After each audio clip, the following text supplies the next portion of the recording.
আসসালামু আলাইকুম।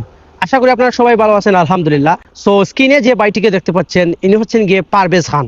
রিসেন্টলি ইনি খুবই ভাইরাল এবং আমাদের প্রয়াত পাগল হাসান ভাইয়ের বিশেষ কয়েকটা গান গেয়ে উনি খ্যাতি, ফেম, ভালোবাসা পেয়েছেন মানুষের। এর আগে উনাকে কেউ চিনতো না। আর আমি একজন ইন্ডাস্ট্রি লোক হিসেবে, গান গাই হিসেবে আমার উনার প্রতি যথেষ্ট রেসপেক্ট আছে এবং ভালোবাসা আছে। আমি পার্সোনালি ওনাকে ভালোবাসি। কিন্তু উনি আমাদের সিলেটকে নিয়ে বেশ কয়েকটা বাজে কথা বলেছেন। আসুন সেটি আগে শুনে আসি। ফুলমালা তোর ফিরিতে শুনলাম কত জ্বালা, আমার কথায় তো কোনো ভুল ছিল না।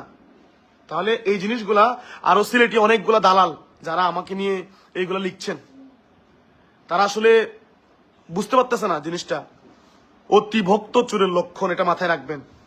সবই জানি, সবই বুঝি, শুধু চুপ করে আছি। সো এখন আসি মেইন পয়েন্টে। উনি যে কথাগুলা বলেছেন, যে গানগুলাকে নিয়ে বলেছেন, দেখেন ভাই, বাংলা গানের ইতিহাস খুঁজলে বাংলা মিউজিক ইন্ডাস্ট্রিতে সিলেটি গীতিকারের গান ছাড়া মিউজিক ইন্ডাস্ট্রি চলবে না। আপনি দেখেন আমাদের আব্দুল করিম, আমাদের দূরবীন শাহ, আমাদের হাসন রাজার গান, আমাদের অসংখ্য রাধা রমনের গান, তাছাড়া আমাদের যে বাকি অঞ্চলের গানগুলো, এগুলো কিন্তু বাংলা ইন্ডাস্ট্রিকে বাঁচিয়ে রেখেছে। আর বাংলা ইন্ডাস্ট্রির মধ্যে 5টা গান তো গাইলে 4টাই হচ্ছে গিয়ে সিলেট থেকে আসতেছে।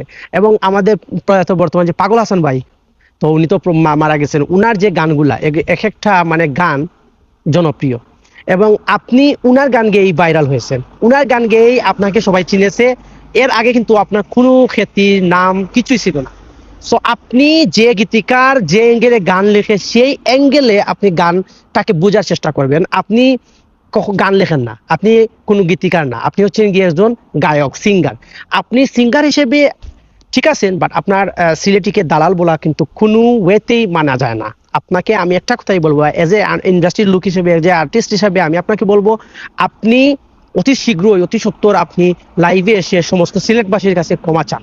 কারণ হচ্ছে গিয়ে আপনি দেখেন আমার অনেক পরিচিত প্রডিউসার বড় ভাইয়েরা আছে, প্লাস আমার সিলেটের অনেক চ্যানেলের ওনার আছে, তাদের কাজ আপনি করেন।